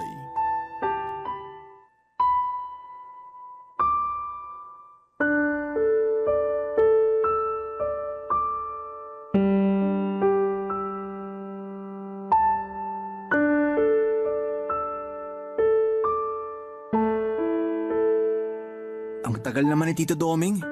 Ano bang nangyayari dun sa tatay-tatayan mo? Parang madalas ginagabi ng uwi ah. Hindi pa nagpapasundo sa'yo. Ewan ko ba ron? Hindi na nga ata ng gagamot kasi nakahanap na ng bagong libangan. Bakit? Ano na naman naisip niyang gawin? Ayun, naadik na sa pagsusugal sa lamay. Pati abuloy dun sa patay, pinapakailaman niya raw pag natatalo siya. Nakakahiya tuloy dun sa pamilya ng pinaglalamayan. Di ko rin maintindihan niya si Mang Doming. Ayos naman siya nun eh. Akala ko nga, totoong nakakapanggamot siya kasi di ba nung sumasakit yung tiyan ko, siya lang ang nakapagpawala nun. Dahil siguro yun sa herbal na pinainom sa'yo. Teka, matagal mo na bang alam yung modus niya? Hindi, kailan ko lang din nalaman na peke pala siya. Paano mo nalaman? Ay, ayoko na pag-usapan. Ako kasing nahihiya para kay Tito. Sige na, sabihin mo na. Wala na rin namang mawawala. Nalaman ko yun nung ako naman yung nagkasakit. Ayaw niya akong gamutin. Namimilipit na ako noon sa sakit ng tiyan. Kasi alam niyang hindi ka niya magagamot. Kaya pala nagpa-hospital ka na lang nun. Tapos ayun, appendicitis na pala. Kung hindi na agapan, baka nauna pa akong pinaglamayan kesa sa nanay mo. Ay, nga pala tol. May sasabihin talaga ako sa'yo kaya pumunta ako rito sa inyo. Ano yun? Mukhang seryoso yan ah. Kagabi kasi, nakita ko si nanay sa panaginip ko. Malungkot siya tapos umiiyak. Nung nagising ako, nakita ko siya sa kwarto ko. Ha? Paano nangyari yun? Hindi ko rin alam Basta nakita ko si nanay. Sigurado akong siya yun. Kung ganon, nakakakita ka na nga. Tol, hindi naman ako bulag.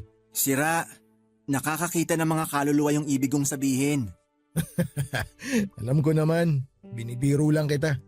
Masyado ka kasing seryoso Pero seryoso nga, pareho na tayo? Hindi ko pa sigurado yan. Si nanay pa lang naman yung nakita ko. Ay, baka naman guni-guni mo lang yun kasi mismo na yung nanay mo. Tol, sigurado ako sa nakita ko. Akala ko nga nananaginip pa rin ako nun Pero kahit nakailang kurot na ako sa sarili ko, totoo pala talaga. Ibig sabihin bukas na rin yung third eye mo. Ay, good luck sa'yo. Bakit? Yun kasi yung dahilan kaya madalas akong binabangungot. Buti na lang laging nagigising si Tito Doming pag naririnig niyang sumisigaw ako. Pero minsan kusa naman ako nagigising. Kaya iniisip ko na lang na baka hindi ko pa talaga oras. Masamang damo ka kasi, kaya hindi ka pa natutuluyan. Bakit ikaw? Anong klaseng damo ka ba? Tito, akala ko mamaya pa kayo. Kaya ba nagpatuloy ka ng busita rito? Tito, hindi naman pumunta rito si Chito para makipag-away sa inyo. May pinag-uusapan lang kami. Wala akong pakialam sa pinag-usapan yung dalawa. Hoy Chito, umuwi ka na ron sa inyo. Tito, wag naman kayong ganyan Tol, kay Chito. ayos lang. Alis na ako. Sige tol, pasensya na. Ayos lang. Itong tatay-tatayan mo yung mukhang hindi maayos. Baka nilamon na ng konsensya niya. Tanggap niya na Dr. Kwak-Kwak siya. Bastos ka! Umalis ka na rito! Pag di ako nakapagpigil, baka bambuhin ko yung mukha mo! Pasalamat kayo, Mang Domeng. Dahil kaibigan ko tong anak-anakan nyo. Kasi kung hindi, sisiguraduhin ko na kayo naman yung paglalamayan dito sa bahay nyo.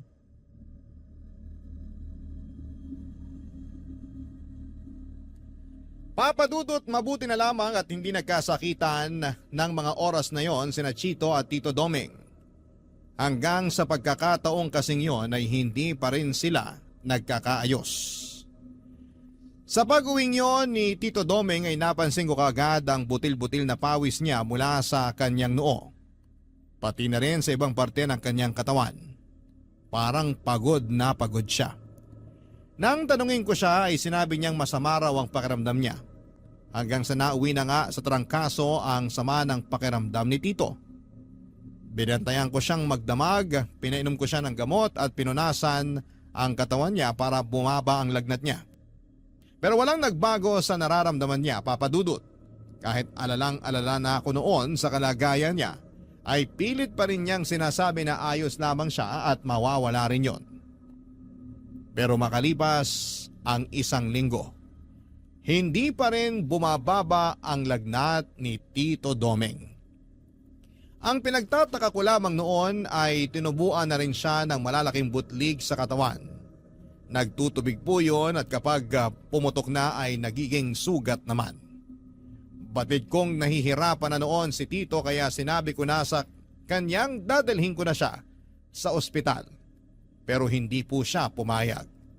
Ang katwiran niya ay wala rin naman kaming pampaospital at ayaw niya ring may iba pang makaalam tungkol sa kalagayan niya. Pinagbigyan ko naman siya pero habang tumatagal ay napapansin ko rin ang paglaki ng kanyang tiyan. Hindi ko po noon maintindihan kung anong nangyayari kay Tito kaya humingi ako ng tulong sa ibang mga kakilala namin. Pero noong dadalhin na namin siya sa ospital ay saka naman siya binawian ng buhay. At sa unang gabi ng lamay niya ay may nangyari na kababalaghan.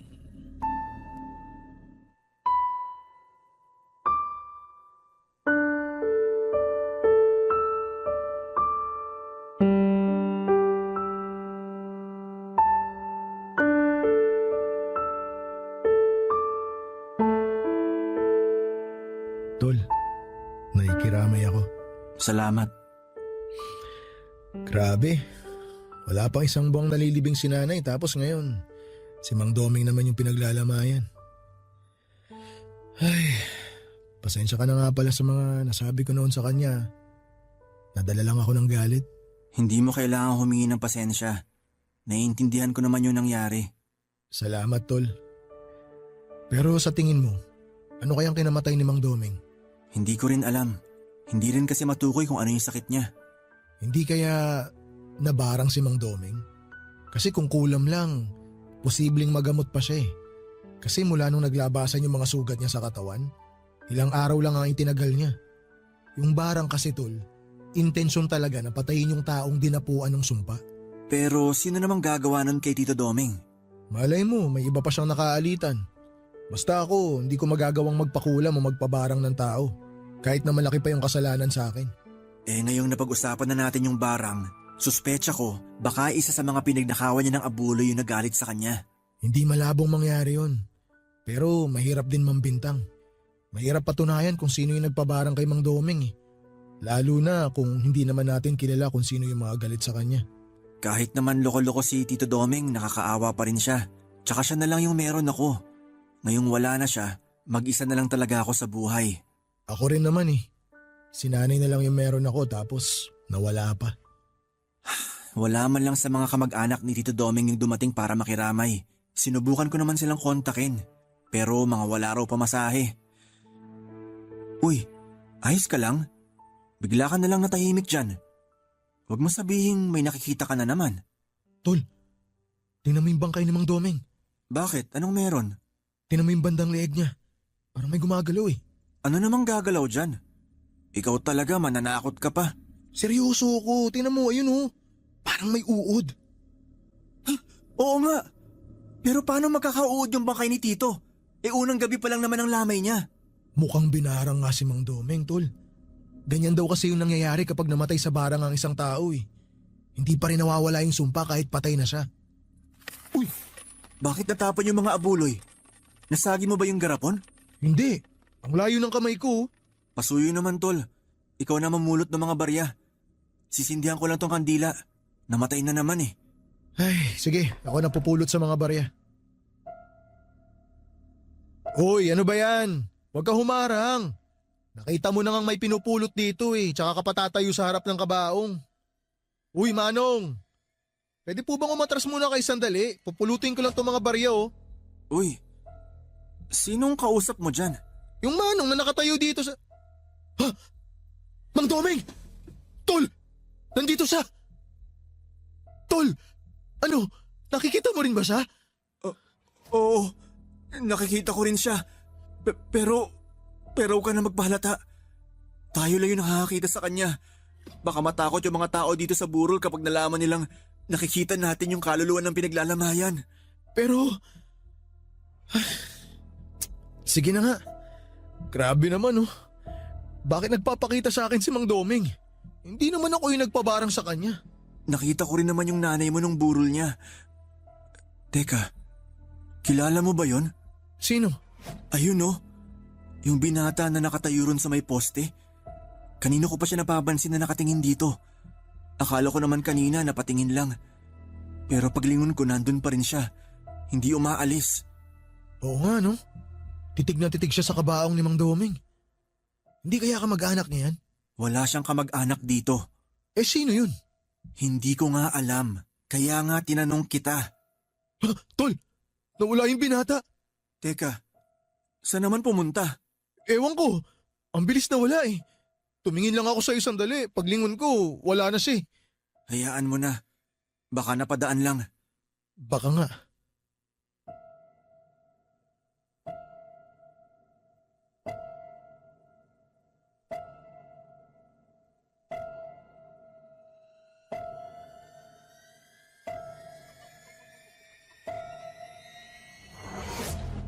Papadudot naging palaisipan po noon sa akin kung sino yung binata na nakita namin sa unang gabi ng lamay ni Tito Doming. Hindi na rin naman ako nagkaroon ng pagkakataong makausap ito dahil bigla na lamang itong nawala sa kanyang pwesto. Kung saan namin siya nakita ni Chito. Pero nang makapag-isip-isip ako noon, Saka ko lang napagtanto kung bakit biglang nawala yung binata. Saka ko lang kasi napagkonekta na yung nakita ko sa lamay ay yung matandang nakita ko noong nasiraan kami ng tricycle ni Tito Domeng ay iisa lamang. Kung sino man siya at kung bakit siya sa akin nagpapakita ay hindi ko po talaga alam. 3 gabi lang na binuro si Tito Domeng at hindi ko na yon pinatagal dahil kakaunti lang naman ang pumupunta sa lamay. Siguro ay dahil nabalitaan na rin nilang peking manggagamot si Tito. Hindi na rin ako nagtataka kung maraming galit sa kanya pero doon sa hinala ni Chito at ng iba pa naming kakilala na binara nga siya ay hindi rin ako nakakasigurado. Lalo na't wala namang makakapagpatunay doon. Sabi naman ng ibang kapitbahay namin ay binarang man o hindi ay isa pa ring malaking karma ang dumapo kay Tito dahil sa mga panlulokong ginawa niya at sa pagnanakaw ng abuloy sa mga lamay na pinupuntahan niya para magsugal. Sa lahat ng iyon, buhay niya ang naging kapalit. Nang ilibing na si Tito ay isinama ko na rin lahat ng mga gamit niya sa panggagamot. Yung ibang gamit naman niya na naiwan ay sinunog ko na lamang gaya ng bilin ng mga nakakatanda doon sa amin. Masama raw kasing mag-iwan ng mga gamit ng isang taong namatay, lalo na kung namatay sa pambabarang. Mula nang mawala si Tito ay ramdam ko na hindi niya nilisan ang bahay niya. Madalas pa rin siyang nagpaparamdam kaya naman nagpasya na akong lisanin na ang bahay na yon. At ngayon nga po ay nandito na ako sa Aklan at isinama ako ni Chito sa trabahong inaalok niya sa akin. Ang kaso ay hindi ako natanggap dahil bumagsak ako sa medical. May problema kasi ako sa baga. Pero para hindi ako matenga ay nagtitinda na lamang ako ng street food sa palengke gamit ang pinagbentahan ko ng tricycle. Ibinenta ko yon bago umalis sa Antique. Yung bahay naman ni Tito ay ibiniling ko na lamang sa mga kakilala namin doon. Sabi ko ay bibisitahin ko na lamang yon kapag dadalaw ako sa puntod ni Tito tuwing undas. Hanggang sa ngayon ay nakakakita pa rin ako ng mga ligaw na kaluluwa. Pareho na kami ng kaibigan kong si Chito. Kung hanggang kailan ko ito mararanasan, yun po ang hindi ko alam. Hanggang dito na lamang po ang aking kwento at maraming salamat po sa inyo at sa lahat ng bumubuo ng Barangay Love Stories. Ang inyong forever kapuso at kabarangay, Junie.